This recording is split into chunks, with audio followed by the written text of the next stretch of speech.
Hello, I'm Michael Känner, an attorney with the Fluoride Action Network. If you live in the United States, the odds are pretty high that fluoride chemicals are added to your tap water. Fluoride is added to water as a way to prevent tooth decay. Although health authorities in North America continue to promote fluoridation, a number of communities have recently decided to end their fluoridation programs. In Canada, the number of people drinking fluoridated water has dropped by about 25% since 2008. So why are some communities ending fluoridation? To help answer that question, let's take a look at 10 basic facts about fluoride. Fact number 1. Most developed countries do not fluoridate their water. In the United States, health authorities call fluoridation one of the top 10 public health achievements of the 20th century. Few other countries, however, share this view. In fact, there are now more people drinking fluoridated water in the United States alone than the rest of the world combined. This is because most advanced nations do not fluoridate their water. In Western Europe, for example, 97% of the population has water without a single drop of fluoride added to it. Fact number 2, fluoridated countries do not have less tooth decay than non-fluoridated countries. It is often claimed that fluoridated water is the main reason the United States has seen a significant decline in tooth decay over the past 60 years. However, this same decline in tooth decay has occurred in all developed countries, most of which have never added any fluoride to their water. Today, according to data from the World Health Organization, there is no discernible difference in tooth decay between the minority of developed countries that fluoridate their water and the majority that do not. Fact number 3. Fluoride affects many tissues in the body besides the teeth. Advocates of fluoridation have long claimed that the safety of fluoridation is beyond scientific debate. However, according to the well-known toxicologist, Dr. John Duell, who chaired the National Academy of Sciences review on fluoride, the safety of fluoridation remains poorly studied and largely unknown. In 2006, Duell's committee at the NAS published a comprehensive 500-page review of fluoride's toxicity. The report concludes that fluoride is an endocrine disruptor and can affect many things in the body, including the bones, the brain, the thyroid gland, the pineal gland, and even blood sugar levels. So far from giving fluoride a clean bill of health, the NAS called on scientists to investigate if current fluoride exposures in the United States are contributing to chronic health problems like bone disorders, thyroid disease, low intelligence, dementia, and diabetes, particularly in people who are most vulnerable to fluoride's effects. These recommendations highlight that despite 60 years of fluoridation, many of the basic studies necessary for determining the program's safety have yet to be conducted. Fact number 4, fluoridation is not a natural process. Fluoridation advocates often claim that nature thought of fluoridation first. By this, advocates mean that fluoride can occur at naturally high levels in some water supplies. However, lots of toxic substances, like arsenic, and even some medicines, like lithium, can occur at naturally high levels. This doesn't mean that they're safe.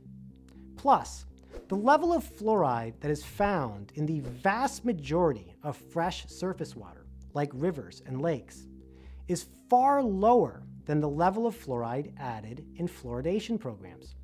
In the rare circumstance where a river or a pond has the same level of fluoride that is added to tap water, studies have found that salmon and frogs suffer serious harm, including bone disease, changes in behavior, and shorter lifespan. Also, the main fluoride chemical that is added to water is not what most people would call a naturally occurring compound. It is a corrosive acid captured in the air pollution control devices of the phosphate fertilizer industry. So why is fluoride captured in air pollution control devices? Because fluoride gases are hazardous air pollutants that, if released into the air, cause significant environmental harm. Now, just because fluoridation chemicals are derived from the toxic gases of the fertilizer industry doesn't necessarily mean that they're unsafe when diluted down into our tap water. Recent studies, however, suggest that these chemicals may present unique risks that are not found with natural fluorides. Fact number 5, 40% of American teenagers show visible signs of fluoride overexposure. According to a recent national survey by the Centers for Disease Control, about 40% of American teenagers now have a condition called dental fluorosis. Fluorosis is a defect of tooth enamel that is caused by fluoride's interference with tooth-forming cells.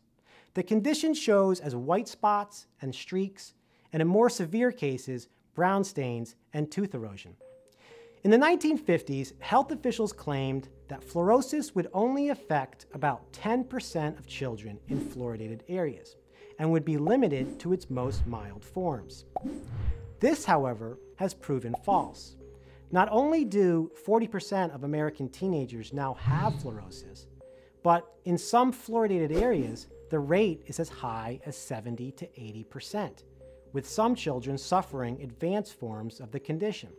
The high rate of fluorosis that we now see reflects the fact that children today are receiving fluoride from many sources besides tap water. When fluoridation first began, there was not a single tube of toothpaste that contained fluoride. Today, if you go to a grocery store, it can be difficult to find any toothpaste that doesn't contain fluoride. In addition to toothpaste, many processed beverages and foods made in fluoridated countries also contain elevated levels of fluoride. This is because when you add fluoride to water, you don't just add fluoride to the water itself, you add fluoride to all of the foods and beverages that are made with that water. And there are other sources of fluoride as well, including fluoride pesticides, tea, Teflon pans, and some fluorinated pharmaceuticals. The concern today, therefore, is not just about the safety of fluoridated water by itself, but the safety of fluoridated water in combination with all of the other sources to which we're now exposed. Fact number 6. For infants, fluoridated water provides no benefits, only risks. Up until the 1990s, health authorities advised parents to give fluoride to newborn babies. This is no longer the case. Today, the Institute of Medicine recommends that babies consume a minuscule 10 micrograms of fluoride per day. 10 micrograms of fluoride is roughly the equivalent of what babies ingest from breast milk. Breast milk contains virtually no fluoride. By contrast, infants who consume fluoridated water in baby formula consume up to 700 to 1,200 micrograms per day, which is about 100 times more fluoride than the Institute of Medicine now recommends. According to the CDC, these early spikes of fluoride exposure provide no known advantage to teeth. These spikes can, however, produce harm. For example, recent studies have found that babies who drink fluoridated water in their formula develop significantly higher rates of dental fluorosis in their permanent front teeth. Because of this, a number of prominent dental researchers now advise that parents should not add fluoridated water to baby formula. And teeth are not the only concern. In July of 2012, a team of Harvard scientists warned that the developing brain may be another target for fluoride toxicity. The Harvard team based this warning on a large number of studies from China that have found reduced IQ scores among children exposed to elevated levels of fluoride during the early years of life. 12 of the studies that the Harvard team reviewed found IQ loss at levels of fluoride exposure currently deemed safe in the United States. And one of the studies, which was sponsored by UNICEF, found IQ loss among nutritionally deprived children at the same level of fluoride that is added to water in fluoridation programs. Fact number 7, fluoride supplements have never been approved by the FDA. This pill that I'm holding here is called a fluoride supplement. It's designed to provide young children who live in non-fluoridated areas the same dose of fluoride that they would receive by drinking fluoridated water. This particular pill, which is to be chewed and swallowed once a day, contains 0.25 milligrams of fluoride. That's the same dose of fluoride that is found in about 1 glass of fluoridated water. But you can't just go into a grocery store and buy this pill. Instead, due to fluoride's toxicity, you need to have a doctor's prescription. Yet, although fluoride supplements have been prescribed for over 50 years, and although federal law requires that all prescription drugs be approved as safe and effective by the FDA has never approved fluoride supplements for the prevention of tooth decay. In fact, the only fluoride supplements that the FDA has ever reviewed have been rejected. So with fluoridation, we are adding to the water a prescription strength dose of a drug that has never been approved by the FDA. Fact number 8, fluoride is the only medicine that is intentionally added to water. Fluoride is the only chemical that we add to water that doesn't actually treat the water. Chlorine, for example, is added to water to kill the bacteria, so that when we drink the water, we don't get sick. Fluoride, by contrast, is added to provide a medical treatment for a disease that is not caused by the water. Now, fluoridation proponents claim that fluoridation is not a medication, because in their view, it's no different than adding iodine to salt or vitamin D to milk. However, proponents fail to acknowledge that iodine and vitamin D are both essential nutrients, but fluoride is not. An essential nutrient is something the body has a physiological demand for. We need them. If we don't have enough iodine, for example, the thyroid gland will not function properly. Now, fluoridation advocates sometimes claim that fluoride is also a nutrient, but the National Academy of Sciences has repeatedly confirmed that this is not the case. Because fluoride is not a nutrient, the FDA has defined fluoride as a drug when used to prevent disease. Tooth decay is a disease. So when fluoride is added to a pill to prevent tooth decay, the FDA labels it a drug. And when fluoride is added to toothpaste to prevent tooth decay, the FDA again labels it a drug. So as a matter of logic, adding fluoride to water to prevent tooth decay is a form of medication. In fact, this is a key reason why many European nations rejected fluoridation, because in their view, the water supply is not an appropriate way to deliver a medicine.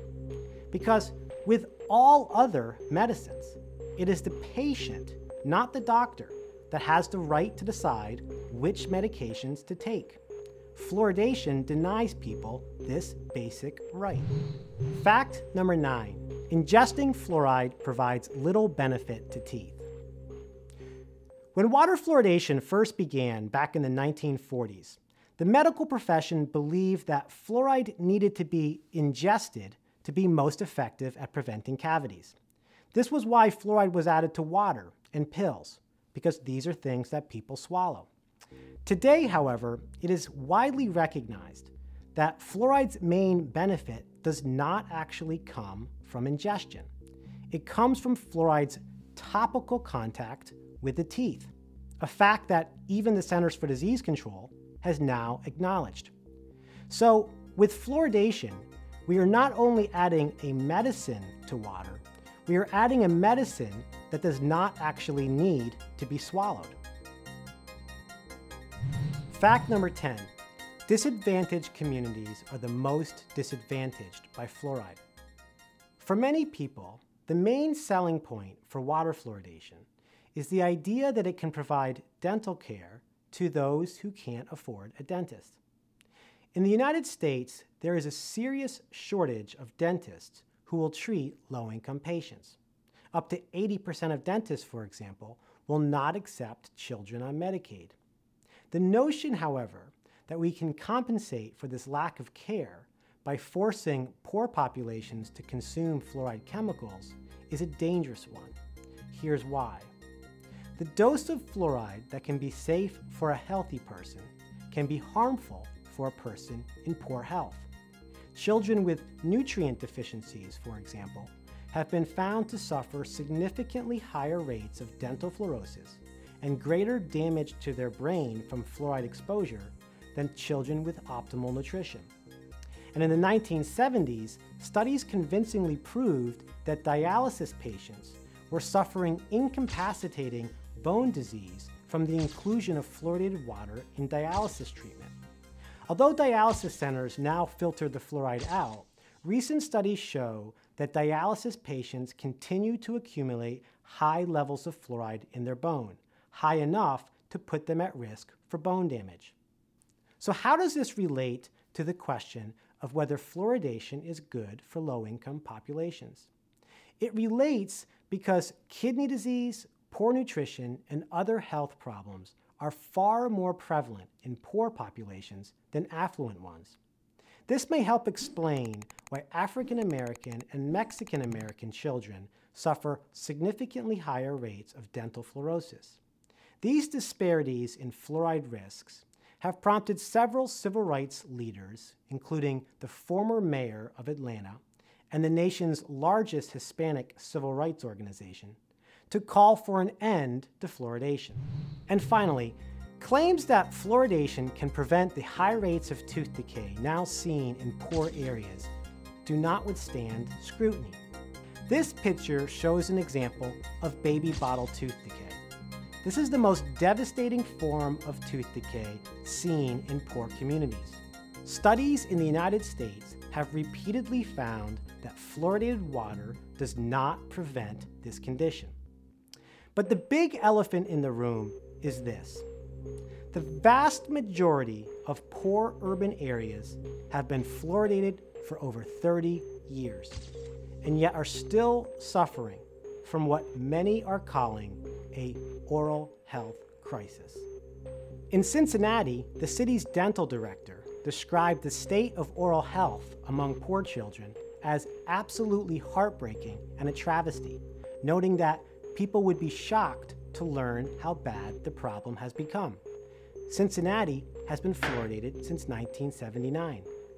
In Chicago, 64% of third graders have tooth decay. Chicago has been fluoridated since 1956. In Boston, black teeth rotted down to the roots have been described as a common occurrence in the city's poor neighborhoods, despite being, as one nurse put it, a sight we should never see in this country. Boston has been fluoridated since 1978. Poor populations need dental care, not cheap industrial chemicals in their water. The millions of dollars spent each year promoting fluoridation would be better spent advocating for policies that will provide real dental care, like allowing dental therapists to provide affordable care to populations who have no practical access to dentists.